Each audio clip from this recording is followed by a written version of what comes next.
O que faz um climatologista? Nem todos fazem o mesmo, mas no meu caso e de alguns dos meus colegas aqui no Instituto IDL, procuramos perceber como é que a variabilidade climática tem evoluído, porque é que os extremos ocorrem com a frequência que ocorrem, se têm vindo a variar e qual é a ligação e a componente da circulação atmosférica ou oceânica, no meu caso mais atmosférica, relativamente à produção desses extremos. Estamos a falar de ondas de calor, de secas, de cheias, tempestades muito intensas, até deslizamentos de terra, e, no fundo, ver qual é a componente da circulação da atmosfera que provocou uma anomalia tão intensa, que, nos casos, pode ser de algumas horas, noutros de alguns dias, e, no caso das secas, de meses ou até anos, como é o caso desta última seca que estamos a verificar. Como é que surgiu o seu interesse por estas matérias? O meu interesse surgiu, de facto, desde ter idade, pode-se dizer, porque comecei muito cedo a ler coisas que me interessavam. Eu assino a National Geographic, só para ter a ideia, desde os 17 anos, e, portanto, tenho 30 e tal anos de National Geographic consistentemente em casa. Assunto que a minha mulher não gosta, porque são 5 metros de revistas. Mas, de facto, desde muito cedo que me interessei por ciências, eu diria geociências em geral. Sismos, vulcões, desastres naturais, alterações ambientais. Na altura não se falava muito de alterações climáticas. Da natureza. Ou a simplicidade. Ou aquilo que ela nos tem para dar de forma natural, ainda sem preocupações com o papel antropogénico em tudo isto, que só surge depois num ambiente já mais académico, no final dos anos 80, estava a tirar o curso aqui de Física da Terra, e aí aparece a questão do buraco do ozono, começa-se a falar em alterações climáticas, e aí, pronto, o bichinho tornou-se mais profissional. Muito bem. E como é que é o seu dia-a-dia na Faculdade de Ciências da Universidade de Lisboa e no Instituto Dom Luís? É bastante acelerado, porque neste momento estou a corrigir exames, por exemplo, a corrigir trabalhos de uma nova cadeira de alterações globais no Departamento de Biologia, trabalhos de mestrado, a corrigir constantemente trabalhos a serem submetidos por alunos e colaboradores para conferências, a preparar e a corrigir artigos científicos, a preparar neste momento a avaliação da nossa instituição para efeitos da avaliação geral da FCT e, portanto, é um constante... Um dia muito cheio. É um dia muito cheio. Dá aulas desde 1994? Dou aulas desde 1994. Comecei por dar aulas em instituições privadas, depois tive um período em Inglaterra a fazer doutoramento, onde ainda mantive alguma ligação durante 2 anos à universidade privada para não perder o lugar e, portanto, fui meio ano e depois vinha de forma a manter essas aulas. Depois entrei aqui como investigador e depois ganhei um lugar de professor auxiliar aqui há 5 anos. Em ciências comecei a dar aulas como professor auxiliar só há 5 anos, mas sou investigador aqui desde 2000. Os alunos mudaram muito?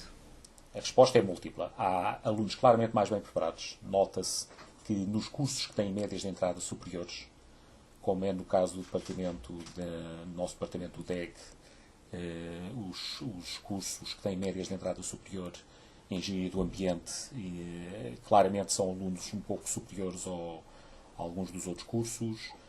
Portanto, nota-se que quando as médias de entrada são superiores, a preparação dos alunos no nível secundário é melhor. Agora, aquela ideia generalizada de que os alunos vêm pior preparados tem aspectos que têm a ver com aquilo que nós achávamos que era essencial no nosso tempo e outro tipo de preparação. Eu diria que em algumas coisas os alunos vêm mais bem preparados. Eu diria que um aluno muito bom atualmente pode, aos 22, 23 anos, ser um excelente jovem investigador, coisa que no nosso tempo, nos anos 80, era quase impossível. Pela própria duração dos cursos, pela quase inevitabilidade das pessoas demorarem mais um ano, eu falo por mim, Nós entramos 80 para Física e dos 80 só 2 é que fizeram o curso em 5 anos. E dos outros que ficaram, só para aí 40 é que acabaram o curso, e desses 40, para vermos o nível, quase todos tiraram o mestrado e 25 fizeram o doutoramento. Portanto, o nível é muito elevado e a exigência era muito grande e os cursos não estavam preparados para ser feitos naquele tempo. Atualmente, um jovem que entra com boas perspectivas e boa preparação, esses 6 anos são muito mais bem utilizados. Em 3 anos faz o curso, em 2 anos faz o mestrado, tira mais entra num projeto e está muito mais bem preparado para fazer investigação de topo. Nós temos alguns casos assim. Alguns das melhores alunas que tivemos de doutoramento nos últimos anos são muito melhores do que eu seria na altura, com os mesmos anos de idade e de preparação. E lhe perguntar se alguma vez tinha sido surpreendido, e parece-me que sim, tem tido boas surpresas. E há outra razão que eu acho que acelera o processo de aprendizagem. Não só os cursos são mais curtos, como os alunos muito bons têm acesso a muito mais informação na ponta dos dedos pela internet, acesso a muito mais artigos do que se tinha nos anos 90. Eu fazia o doutoramento em Inglaterra, eu dia sim, dia não, ia à biblioteca para ler artigos. Pois. Coisa que agora ninguém faz. Não passa pela cabeça nenhum aluno agora fazer isso. Comodamente eles em casa. Em casa, no gabinete, acedem por internet. E isso por um lado. Por outro lado, têm acesso a programas, porque toda a nossa investigação é muito baseada em programação. E há muito mais fluxo de programas na internet e com colegas, o que permite que muito tempo seja poupado em programas que são parecidos. E, portanto, as pessoas vão passando facilmente de uns para os outros. E recuando um pouco, quando estudou aqui em Ciências, como é que era o Ricardo Trigo enquanto aluno desta casa? Eu gostava bastante do curso. Os primeiros anos eram muito difíceis as matemáticas iniciais e às vezes eram um bocadinho... Programas de estudo densos? Sim. Nós, para fazer o curso, tínhamos que ter uma preparação de estudo muito intensa. Num certo aspecto, pode-se dizer que isso continua a ser assim. Houve pessoas que o marcaram? Houve algumas pessoas que marcaram muito. A pessoa que marcou mais foi o professor Pinto Peixoto, que é da nossa área.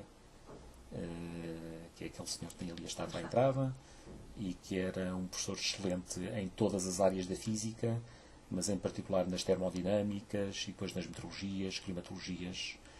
Outro professor que marcou muito no primeiro ano foi o professor Andrade Silva, que foi o que morreu agora recentemente, que deu uma das cadeiras que mais marcou, que foi a História das Ideias da Ciência. Marcou a mim e gerações de alunos. E depois, pela exigência, o professor Costa das Matemáticas e o professor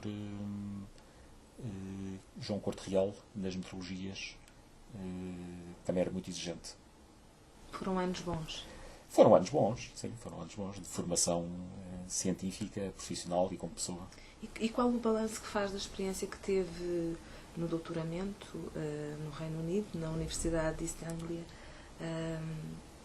Como é que foram esses anos? Muito diferentes de... Sim, o ambiente em Inglaterra, como muitos dos meus colegas que também fizeram doutoramento no Reino Unido saberão, são ambientes que na altura achávamos mais informais. Eu acho que Portugal evoluiu muito, mas quer dizer, eu chego à Inglaterra e ao fim de uma semana estou a tomar café e a falar de futebol com um dos maiores craques de climatologia mundial, como muito dificilmente ocorreria há 25 anos em Portugal.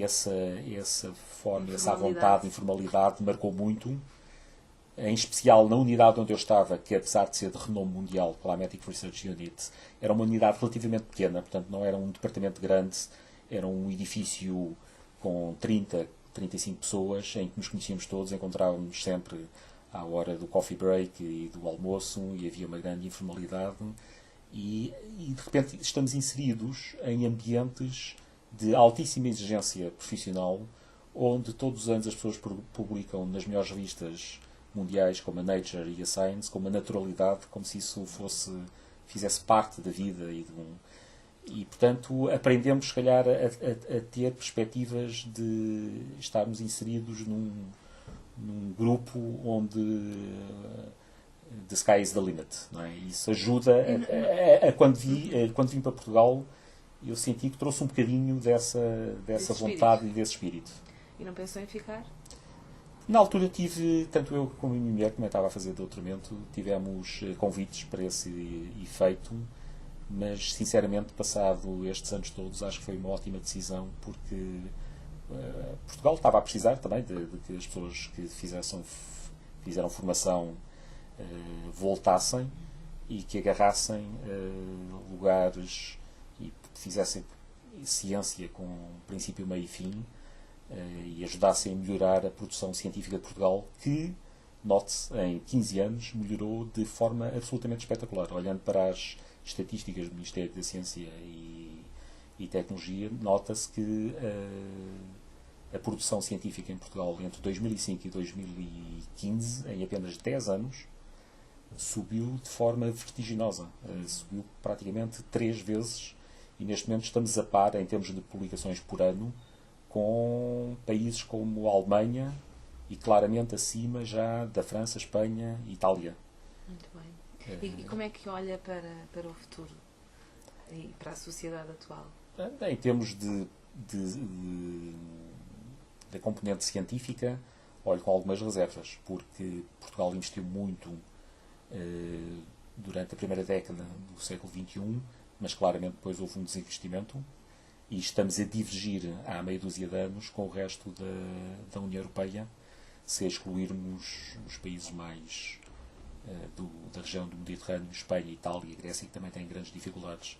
E que conselhos dá aos decisores políticos? Que se apercebam que a única maneira de termos capacidade de ter empresas com alto input tecnológico e conhecimento científico passa necessariamente por uma aposta em programas de doutoramento, em investigação e em ciência aplicada. Como, aliás, se viu, se nós pegarmos numa série de áreas onde Portugal é muito bom, algumas onde fomos inovadores, mas outras onde éramos tradicionalmente bons, depois deixámos de ser. Estou a falar da cortiça, estou a falar do calçado, estou a falar de indústrias tradicionais, até do vinho, onde tínhamos uma certa capacidade de vender muito barato, mas onde não tínhamos grande qualidade. Neste momento temos qualidade no vestuário, calçado, setores tradicionais, da comida, bebida, da cortiça. A cortiça teve o perigo de desaparecer há 20 anos com as cápsulas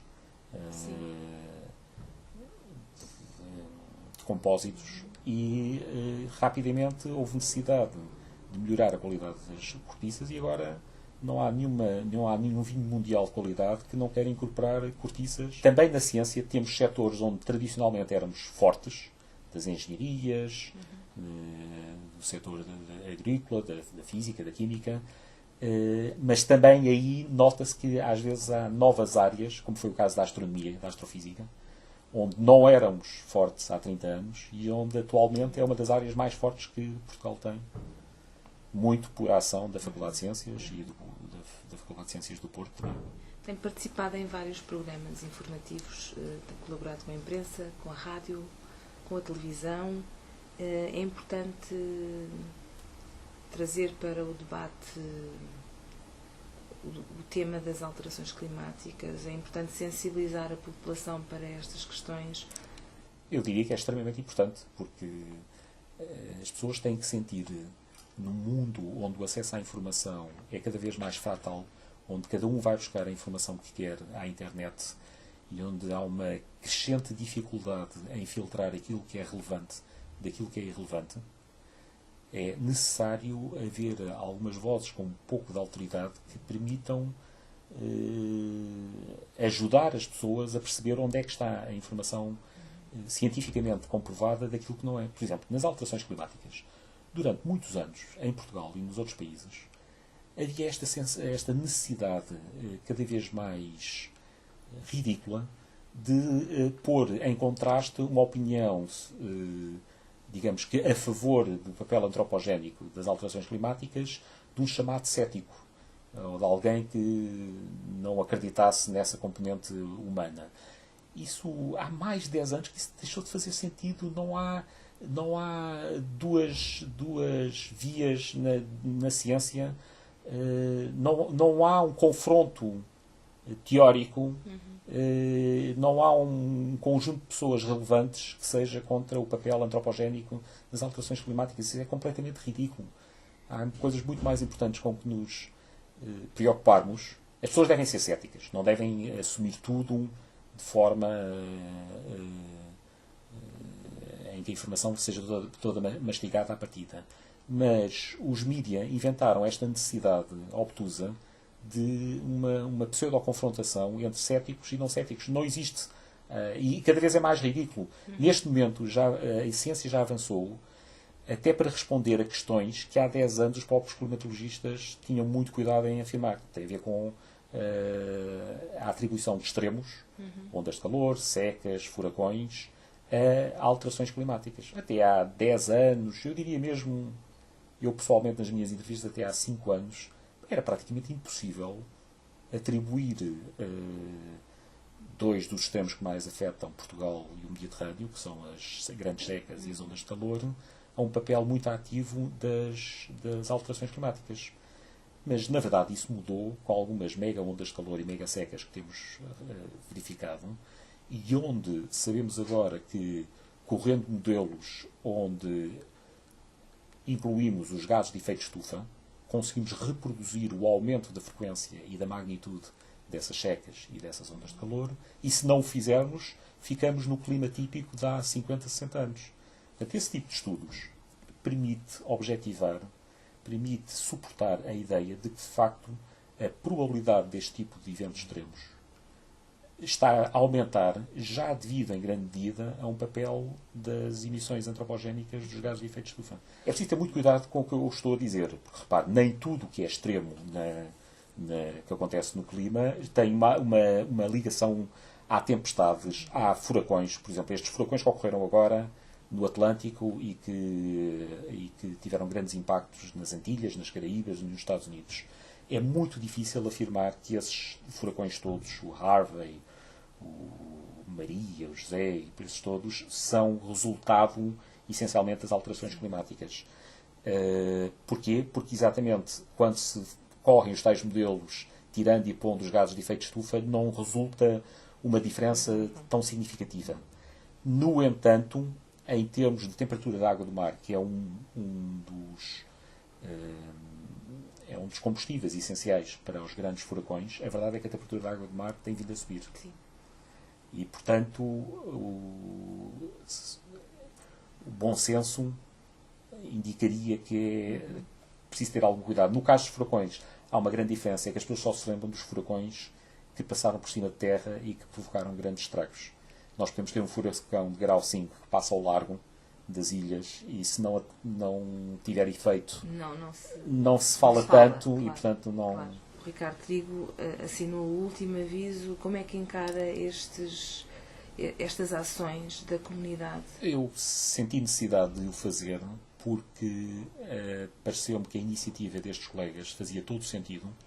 No 25º aniversário do primeiro aviso que foi feito, nós olhamos para as séries temporais dos vários parâmetros biológicos e físicos que estão em causa, e aquilo que verificamos é que, na maior parte deles, tudo o que acontecia há 25 anos e que já era mau, por exemplo, o número de freshwater resources per capita ou de número de espécies de vertebrados já vinha a decrescer, e que aquilo que se verifica nos últimos 25 anos é que esses maus índices do início dos anos 90 continuaram a declinar. E agravaram? Só há um que melhorou, que tem precisamente a ver com a camada de ozono.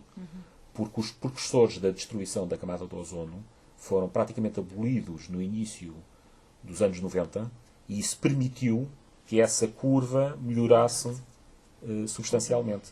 Mas tudo o que seja emissões dos gases de efeito de estufa, aumento da temperatura média, destruição da floresta,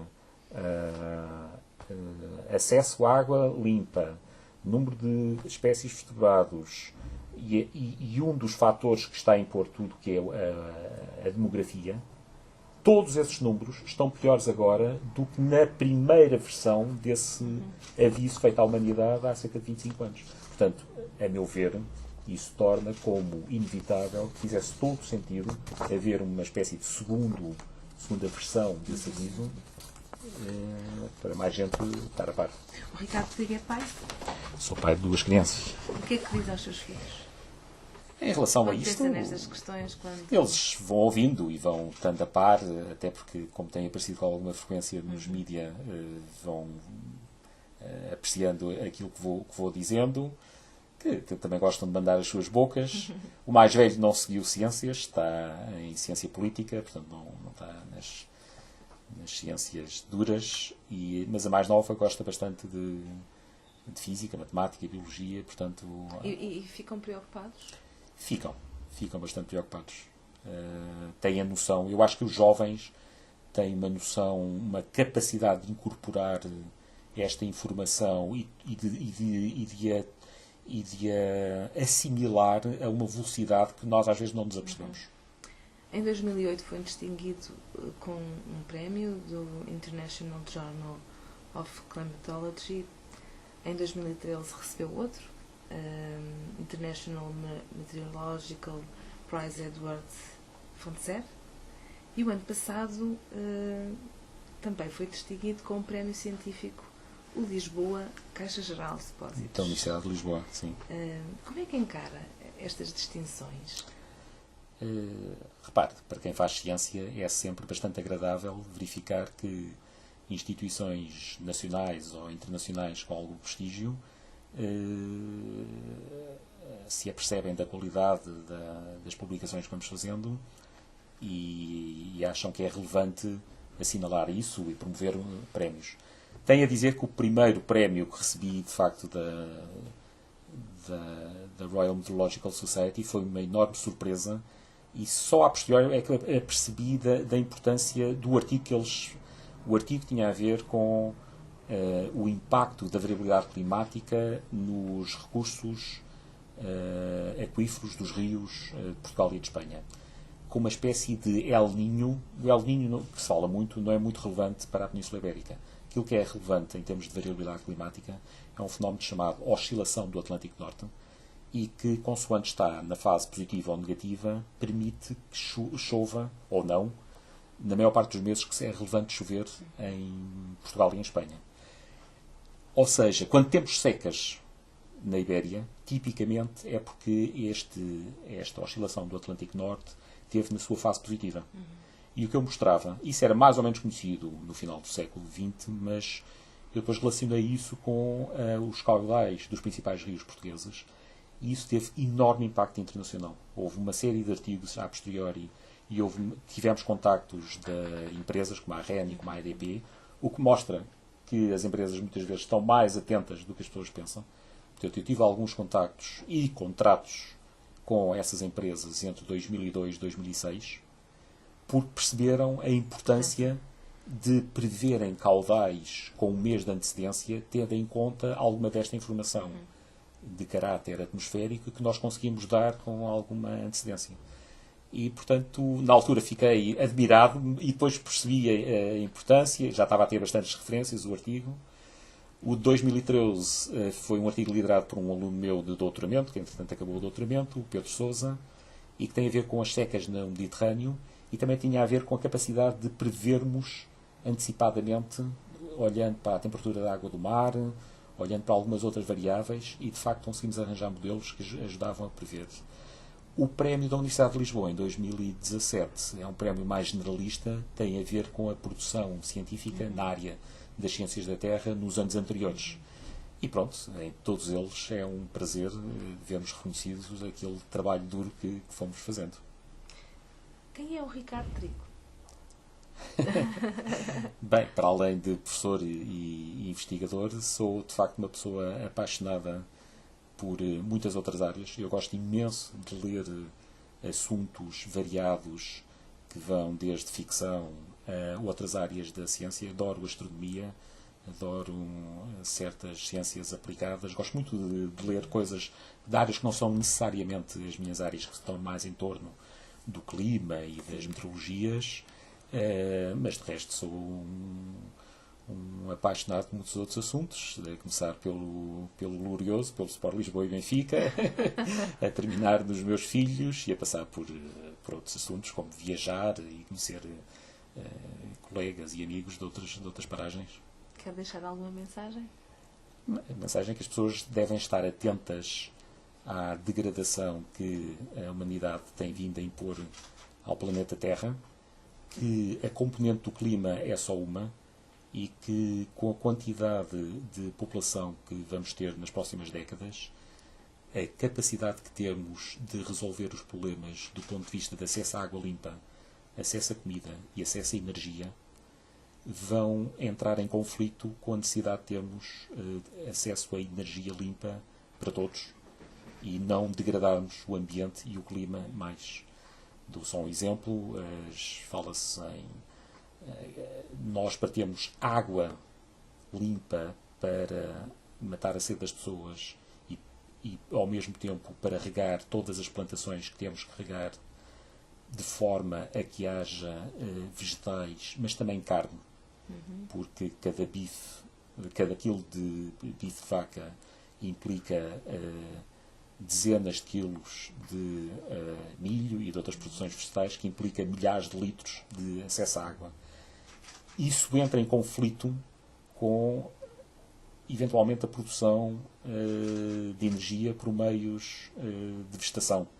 Portanto, não há, eventualmente, espaço físico e recursos para, de uma forma equitativa, toda a população da Terra ter acesso, como merece ter, a água, comida, energia e ambientes não poluídos e, já agora, sem emitir quantidades colossais de CO2 e metano para a atmosfera. Conseguirmos essa quadratura do círculo, acho que é um dos objetivos principais que investigadores e toda a população em geral devem equacionar para as próximas décadas.